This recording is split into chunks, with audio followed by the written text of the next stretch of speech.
Shalom saudara-saudara. Shalom. Terima kasih Tuhan, hari ini kita datang kembali ke tempat ini untuk memuji dan memuliakan Tuhan. Terima kasih Tuhan. Buat keajaiban-Mu hari ini. Kami boleh ada dan lihat Tuhan.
Engkau ya Bapa, sebab Engkau sudah baik kepada kami. Setiap saat, setiap detik Engkau Tuhan perhatikan kami. Engkau Tuhan membela kami dalam segala hal. Terima kasih Bapa, semua karena kebaikan-Mu. Hari ini Tuhan kami mau kebaktian, memuji memuliakan nama di tempat ini. Biarlah Roh Tuhan hadir di tempat ini ya Tuhan bersama kami. Urapi kami Tuhan satu persatu di tempat ini. Engkau Tuhan menyertai kami dan juga saudara-saudara kami yang belum dapat hadir pada saat ini. Dimanapun mereka berada Tuhan, kami serahkan dalam tangan-Mu. Biarlah Tuhan yang terbaik Tuhan Engkau berikan kepada mereka Bapa, supaya di hari-hari yang akan datang mereka boleh kembali bersama kami Tuhan untuk memuji dan memuliakan nama-Mu. Dan hari ini Tuhan kami serahkan kebaktian kami ini dari awal pertengahan sampai akhir nanti. Biarlah Engkau Tuhan yang menjaga kami dan menyertai kami, mengurapi kami ya Tuhan. Bahkan hamba yang memberikan firman-Mu, biarlah Tuhan memberkati hamba-Mu Tuhan untuk meneburkan firman-Mu pada kami, sehingga firman-Mu Tuhan boleh hidup di dalam kami ya Tuhan. Terima kasih Bapa, kami serahkan di dalam nama-Mu Yesus Kristus Tuhan kami. Haleluya. Amin. Kita berikan salam-salam sampai yang lain. Haleluya Yesus.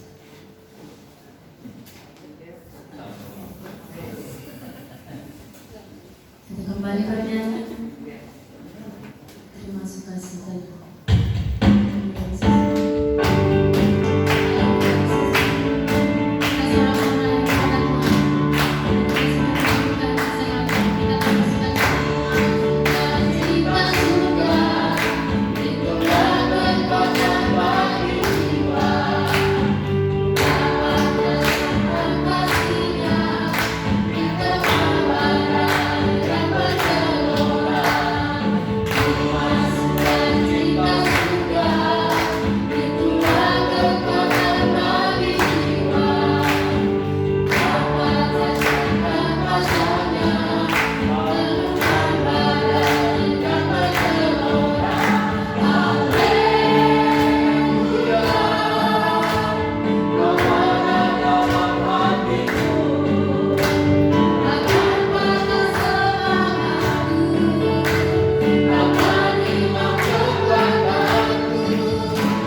Betul Tuhan, berdaulatlah Tuhan dalam hidup kami. Kami sepenuhnya berserah hanya kepada Tuhan. Terima kasih Tuhan, terima kasih. Kami sungguh bersyukur. Kami menaikkan pujian ucapan syukur kami lewat puji-pujian kami. Dan tiba waktunya sebentar kami mendengarkan firman Allah. Kami yakin dan percaya Tuhan, malam hari ini lewat kebenaran firman Allah kami dikuatkan, kami diteguhkan, bahkan ada satu pemulihan yang Tuhan akan kerjakan atas hidup kami. Kami berdoa segala penguasa di udara yang hendak mengganggu setiap konsentrasi ibadah kami, yang bersatu hati kami tolak, kami patahkan dalam nama Yesus. Biar roh Allah, roh Tuhan yang memberkati kami pada saat malam hari. Terima kasih Tuhan. Di dalam nama Tuhan Yesus kami berdoa kepada Tuhan. Haleluya. Amin. Puji Tuhan. Shalom. Apa kabarnya Bapak Ibu Saudara? Puji Tuhan ya, luar biasa. Seberapa kita yang hadir, kita tahu bahwa Tuhan melawat kita semua. Amin. Saya sangat diberkati lewat puji-pujian, dan saya yakin dan percaya hari ini pun, saat ini pun Tuhan diberkati oleh puji-pujian yang kita naikkan. Haleluya. Baik, kita sama-sama membuka Alkitab kita dalam kitab Amsal pasal yang ke-24 ayat yang ke-16. Kita akan baca bersama-sama pada hitungan yang ketiga. Amsal 24 ayat yang ke-16. 1. Sudah dapat? Haleluya. 1, 2, 3. Sebab 7 kali orang benar jatuh, namun ia bangun kembali, tetapi orang fasik akan roboh dalam bencana. Puji Tuhan. Dalam hidup ini yang kita jalani sudah pasti namanya dalam dunia. Hidup ini pasti kita hidup dengan masalah. Ya, pasti ada masalah yang kita hidup di dalamnya. Dalam dunia ini juga pasti ada tantangan, dan kita hidup di dalam tantangan itu. Enggak hanya sampai di sana, bukan hanya tantangan, bukan hanya persoalan, ya masalah. Dan itu dihadapi oleh setiap orang yang percaya kepada Tuhan Yesus maupun yang tidak. Semuanya pasti menghadapi itu semua. Dan Alkitab katakan dalam ayat yang ke-16, sebab 7 kali orang benar jatuh, namun ia bangun kembali. Kalau kita melihat ayat ini, artinya orang benar pun akan jatuh. Artinya orang benar pasti akan menghadapi juga satu tantangan.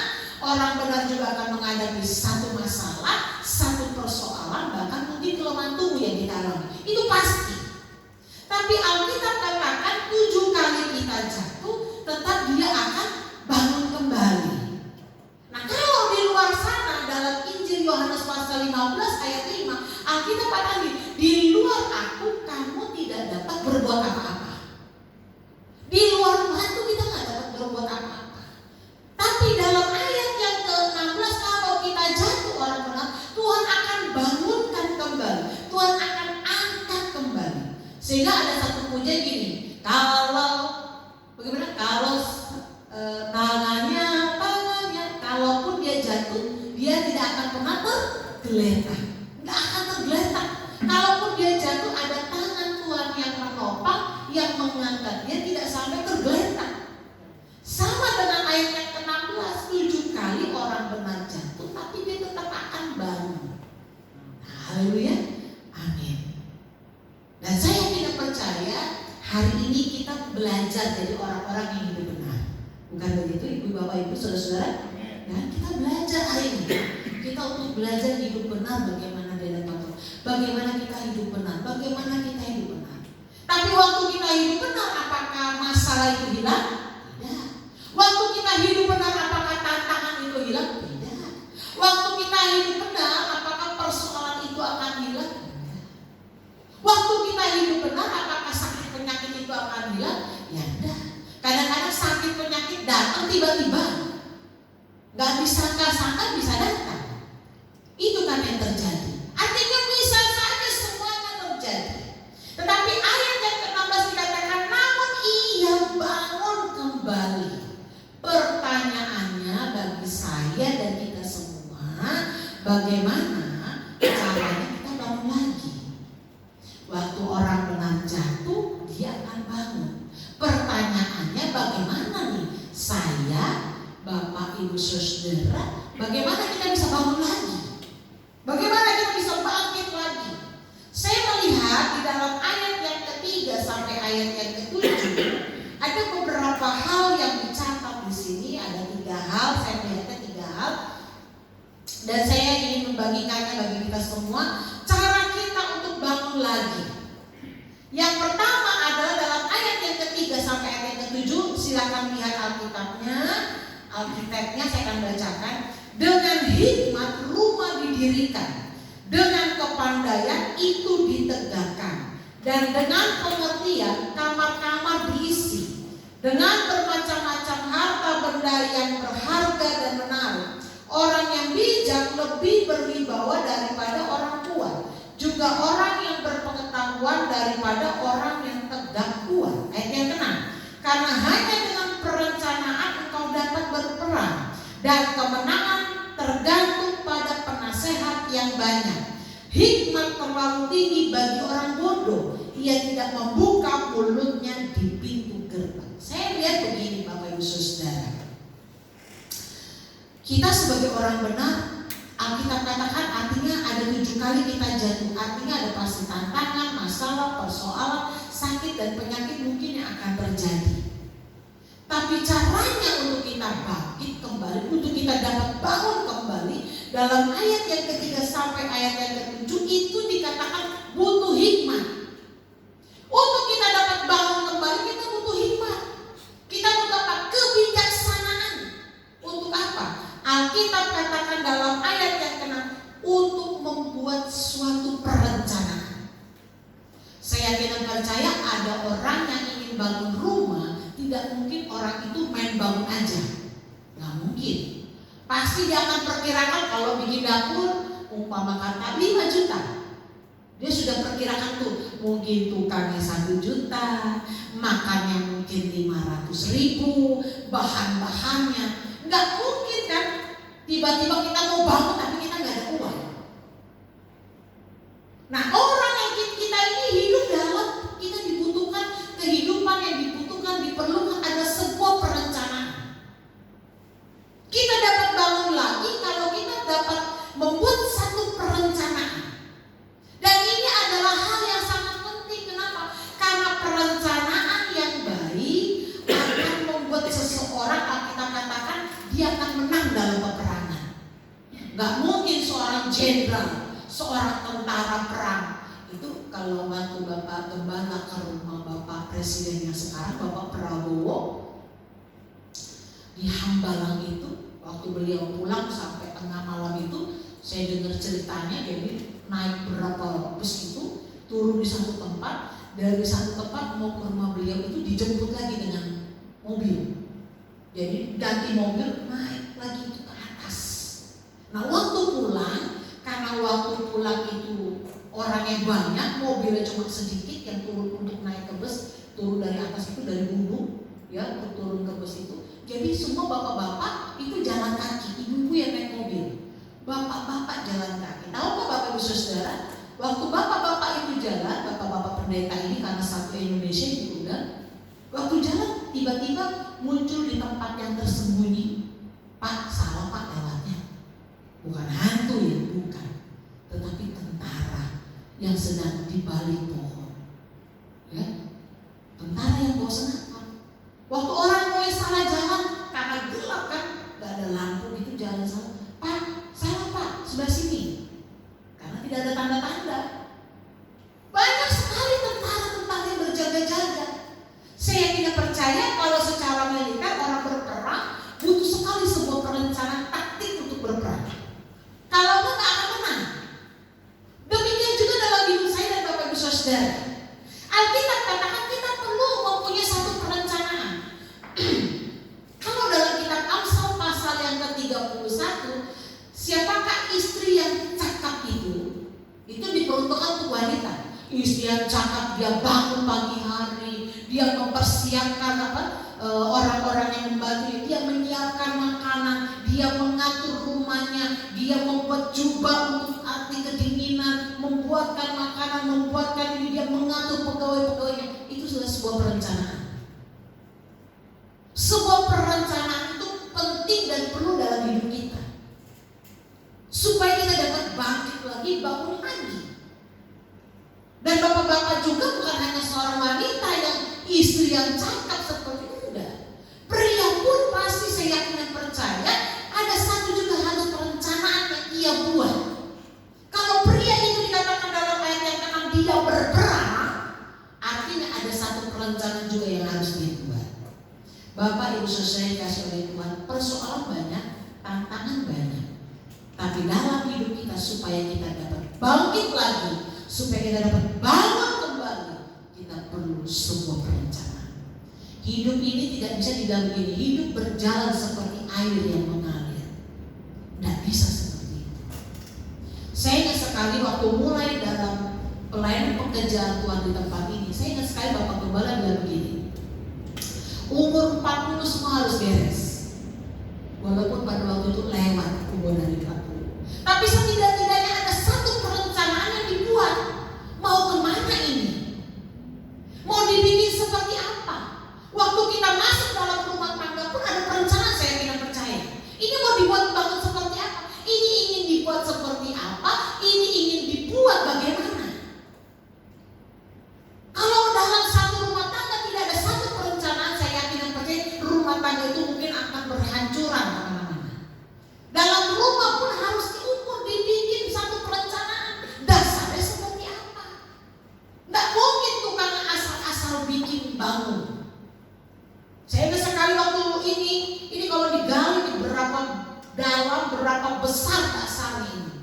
Satu tiang ini dibuat sangat besar, sangat dalam. Dicor begitu rupa, semuanya dicor. Di bawah dicor berapa coran. Satu perencanaan. Saya yakin dan percaya tantangan boleh ada, masalah boleh ada, persoalan boleh ada, tapi kalau ada satu perencanaan, kita akan bangun kembali. Masalah boleh hadir, tapi pasti kita akan bangun kembali. Amin. Tuhan pasti memberkati hidup saya dan kita semua.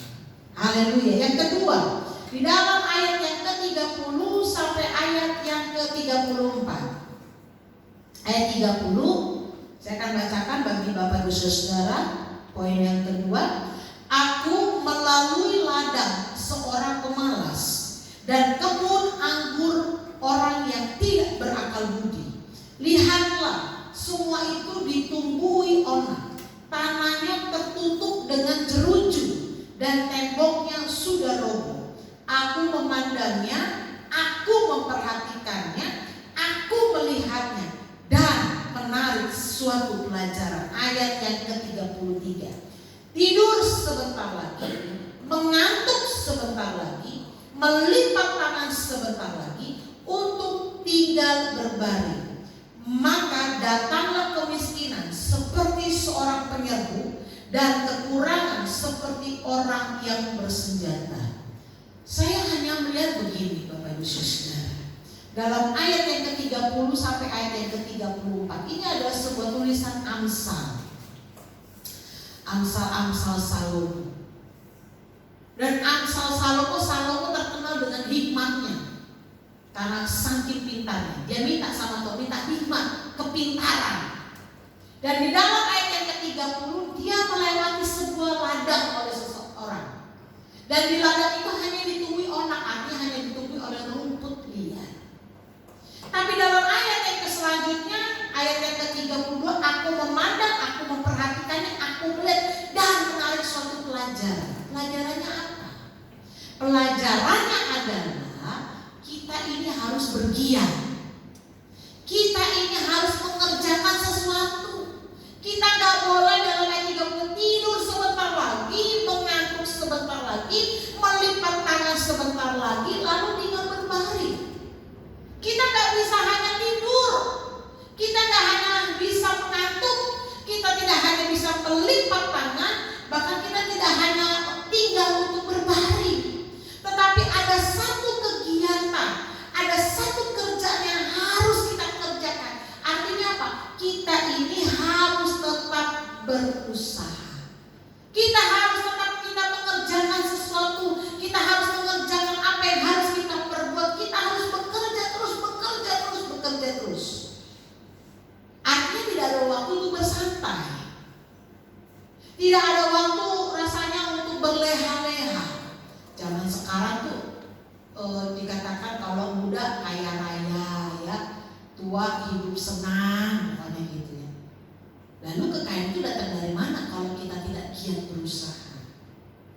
Injil Matius itu katakan kita dapat menghasilkan 2 sampai 30, 60 bahkan 100 kali lipat. Bahkan di dalam kitab Kejadian, waktu Ishak ditanam di negeri orang Filistin, Alkitab mencatat Ishak itu orang kaya, anak Abraham. Dia sudah punya warisan yang banyak. Tapi waktu dia ada di negeri orang Filistin, walaupun dia punya banyak yang membantu, ternaknya sudah banyak, Alkitab katakan dalam kitab Kejadian, Ishak itu menabur di tanah. Dia tabur benih, dia taburkan itu benih. Nggak tahu dia naburnya itu dibuang begitu, tumbuh, atau seperti menanam padi. Ya, dia begini, dia tanam itu tanah. Dan Alkitab katakan 100 kali lipat. Hasilnya 100 kali lipat. Dan Alkitab katakan ternaknya makin banyak, pembantu-pembantunya makin banyak, hartanya makin banyak. Sampai Alkitab katakan orang Filistin iri sama Ishak. Artinya kita tidak boleh stop untuk berusaha. Masalah ada, bisnis kita gak jalan, usaha kita mungkin gak laku, apalagi. Tapi kita tidak boleh berdiam. Kita tidak boleh bersantai. Kita jangan hanya tidur dan mengantuk, melipat tangan dan berbaring. Kita harus mengusahakan sesuatu. Kita harus bekerja sesuatu. Kemarin saya ngobrol dengan Foren di rumah. Ren, saya bilang ya, beritanya saat ini seperti ini ya. Kamu harus semangat ya. Kalau kamu mau kerja, ya dagang aja. Lalu dia begini, lah katanya lagi susah. Kan kalau dagang siapa yang beli? Saya tertawa dengarnya. Dalam hati saya, kalau gak ada yang beli, apakah kamu akan bersantai? Kadang-kadang kita berpikir begitu kan. Sekarang sepi, sekarang sedang lesu, bisnis lagi loyo. Makanya Pak Prabowo itu sudah mengundang presiden ini sedang diundang perdana menteri ini. Dia pergi ke luar negeri, dia cari bantuan IMF, dia cari dana, dia cari investor. Lalu kalau kita bilang sampai kita mau berdiam diri, apakah kita bilang sekarang pabrik-pabrik tutup lalu kita berdiam diri, kita tidak mau cari satu usaha yang harus kita lakukan dan kerjakan? Lalu bagaimana dengan kegenapan janji firman Tuhan? Kita akan memberikan makan orang, kita akan memberi pakaian bagi orang, kita akan memberkati orang lain. Bagaimana? Saya mengajak kita semua untuk bergiat. Saya mengajak kita semua untuk antusias. Memang keadaan sedang seperti ini. Lalu apakah keadaan yang sedang loyo, sedang lesu ini kita berhenti? Kita gak usahakan apa-apa. Kita mau sama-sama. Kita pegang janji Tuhan. 7 kali orang benar jatuh, dia akan bangun kembali lagi. Dan caranya untuk bangun adalah kita bergiat, mengerjakan sesuatu, tetap berusaha. Jangan pernah berhenti, jangan pernah stop. Saya yakin dan percaya, saya selalu berdoa, Tuhan, apapun yang dikerjakan oleh jemaat Tuhan, buatlah menjadi berhasil. Tuhan buat jadi berhasil. Kadang-kadang tidak disangka-sangka. Kadang-kadang kita tidak tahu bagaimana jalannya Tuhan. Tapi kalau kita tetap terus bergiat, kita mengerjakan sesuatu, tetap terus berusaha, saya yakin dan percaya Tuhan yang akan memberkati segala giat dan usaha yang kita kerjakan. Yang selanjutnya, poin yang terakhir dengan cepat saja. Ayat yang ke-10. Dalam ayat yang ke-10 dikatakan demikian. Jika engkau tawar hati pada masa kesesakan, kecillah kekuatanmu. Jika engkau tawar hati pada masa kesesakan, kecillah kekuatanmu. Saya ingat satu peristiwa. Peristiwa ini dalam kitab Raja-Raja. Raja-Raja pasal 19. ada seorang nabi yang namanya Elia. Nabi yang luar biasa. Bahkan Tuhan angkat dia ke surga. Dia tidak mati, dia tidak mengalami kematian, tapi dia terangkat ke surga. Tapi nabi ini satu kali dia lawan itu seluruh para Baal, nabi Baal, orang-orang yang gak percaya kepada Tuhan. Tapi ini nabi-nabinya 450 orang. Dia kalahkan, dipenggal kepalanya.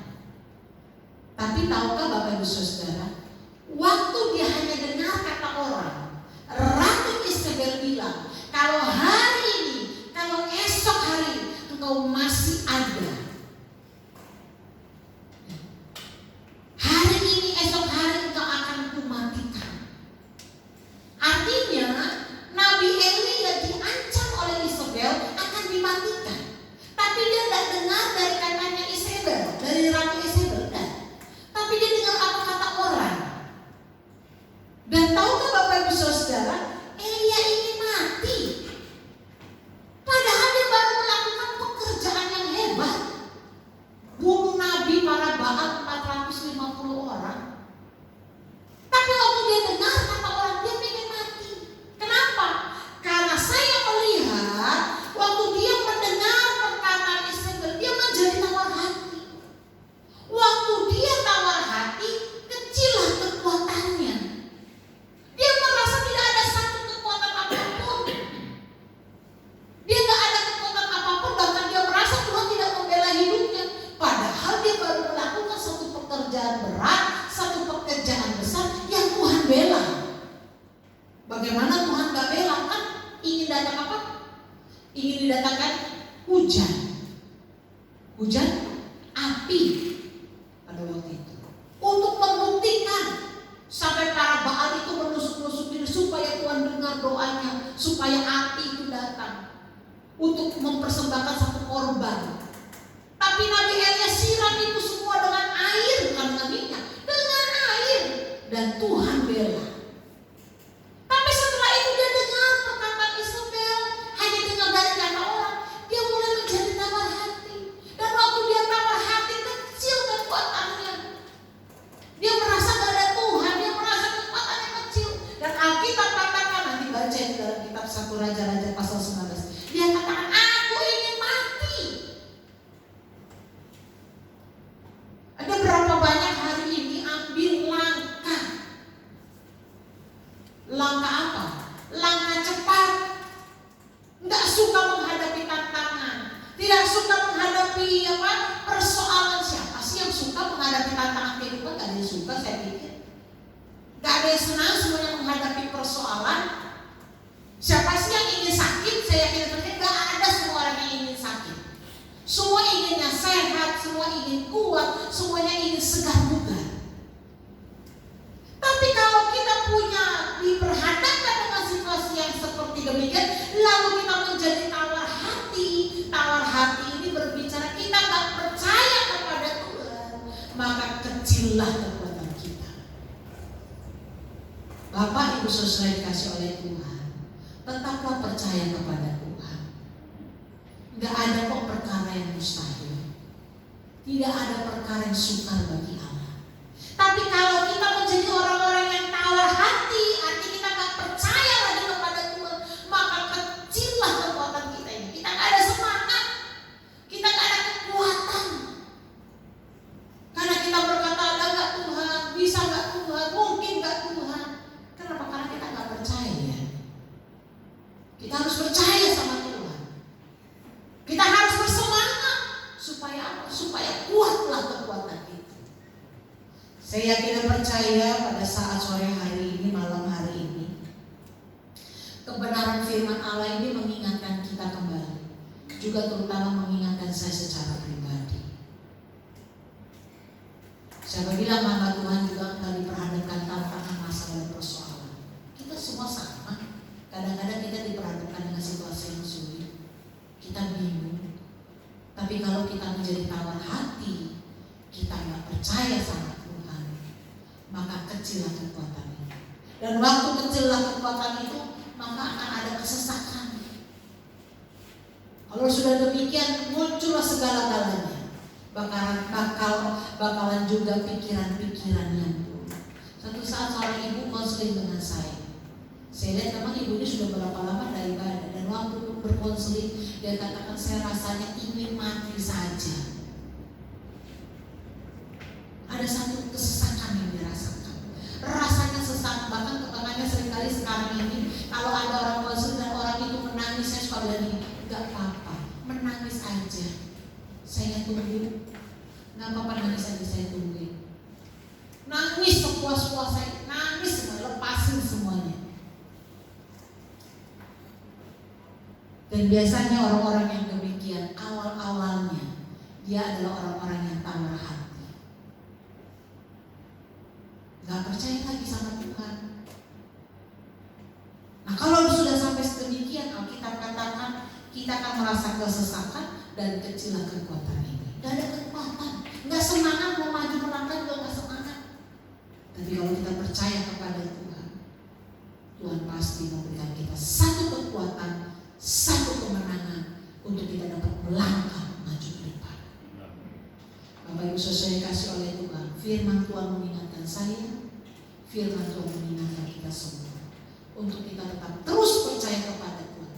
Orang benar 7 kali jatuh, tapi dia tetap bangun. Amin. Dia tetap akan bangkit. Sekarang apa yang menjadi masalah persoalan kita ada? Serahkan kepada tangan Tuhan, percayalah, tetaplah berusaha, lalu buatlah sebuah perencanaan. Tuhan akan memberkati kita. Amin. Haleluya. Kita akan berdoa. Kami sungguh bersyukur kepada Tuhan pada saat malam hari ini. Kami yakin dan percaya Tuhan, setiap masalah, setiap persoalan, setiap tantangan kehidupan, mungkin setiap kelemahan-kelemahan tubuh, membuat kami semakin dekat kepada Tuhan, membuat kami semakin percaya kepada Tuhan. Dan kami yakin dan percaya Tuhan, kami tahu ketika kami bergiat, ketika kami tetap terus berusaha, bahkan mengadakan satu perencanaan, maka Tuhan akan buat kami menjadi orang-orang yang bangkit, yang bangun secara rohani, yang bangun dan bangkit secara jasmani. Ekonomi kami, bahkan Tuhan pulihkan. Rumah tangga kami Tuhan berkati. Bahkan kehidupan kami senantiasa terus mempermuliakan nama Tuhan. Terpujilah nama Tuhan kekal untuk selama-lamanya. Kami sungguh bersyukur kepada Tuhan. Di dalam nama Tuhan Yesus kami berdoa kepada Tuhan. Haleluya. Amin.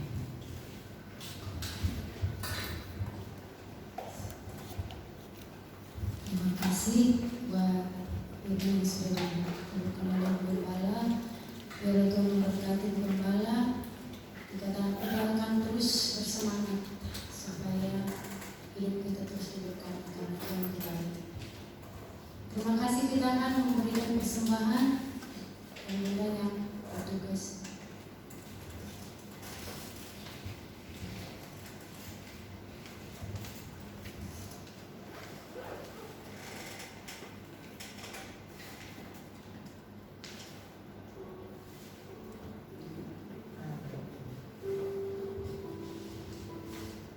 Mari kita berdoa.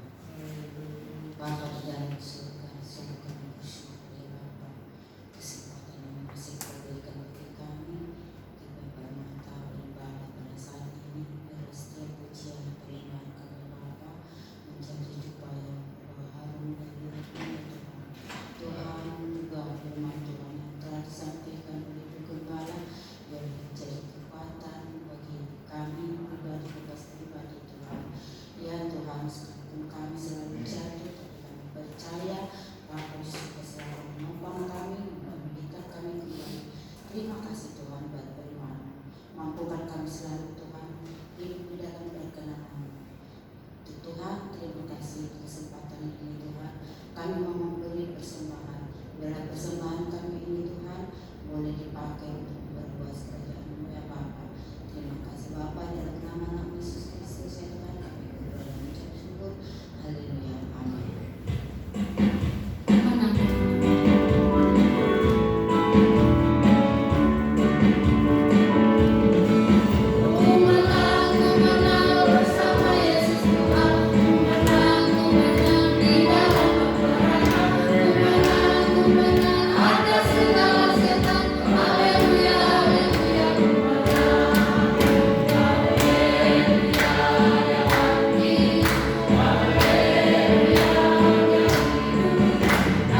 Besok pagi ada ibadah kenaikan Tuhan Yesus jam 8 pagi.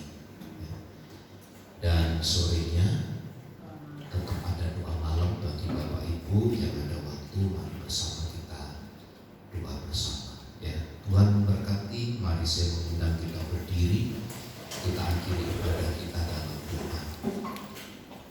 Ucapan syukur kami kembali persembahkan kepada Tuhan, sebab Tuhan yang telah memungkinkan kami bisa bersekutu dan beribadah hari ini. Adalah sukacita terbesar manakala kami mengalami perjumpaan pribadi dengan Tuhan. Tuhan yang terus meneguhkan dan menguatkan kami dengan kuasa firman. Dan kiranya Tuhan yang memberkati setiap rumah tangga dan keluarga kami. Kami membutuhkan Engkau, kami membutuhkan campur tangan Tuhan. Kami terus mengharapkan agar Tuhan yang terus bekerja di tengah-tengah keluarga, di tengah-tengah pribadi, di tengah-tengah usaha dan pekerjaan kami. Kami tahu tanpa Tuhan kami tidak dapat berbuat apa-apa. Karenanya biarlah pimpinan dan kuasa Tuhan saja yang menyertai kami. Ketika sebentar kami tinggalkan tempat ini, anugerah dan damai sejahtera menyertai kami sampai selama-lamanya. Memberkati ibadah kami besok pagi, pertemukan kami untuk kami kembali mengalami perjumpaan dengan pribadi bersama dengan Tuhan, dan kiranya kami dapat menikmati persekutuan dengan Tuhan. Di dalam dan demi nama Yesus kami berdoa. Mari saudaraku, angkat tanganmu dan terimalah berkat Tuhan. Tuhan memberkati dan melindungi engkau. Tuhan menyinari engkau dengan wajah-Nya dan memberi engkau kasih karunia. Tuhan menghadapkan wajah-Nya kepadamu dan memberi engkau damai sejahtera. Kiranya kasih karunia dari Allah Bapa, cinta dan kasih sayang dari Tuhan Yesus Kristus, persekutuan penghiburan dan kekuatan dari Allah Roh Kudus yang menyertai dan memberkati hidup kita saat ini dan sampai selama-lamanya. Kami terima segala berkat Tuhan di dalam nama Tuhan Yesus Kristus. Kita semua yang percaya dan diberkati bersama katakan amin.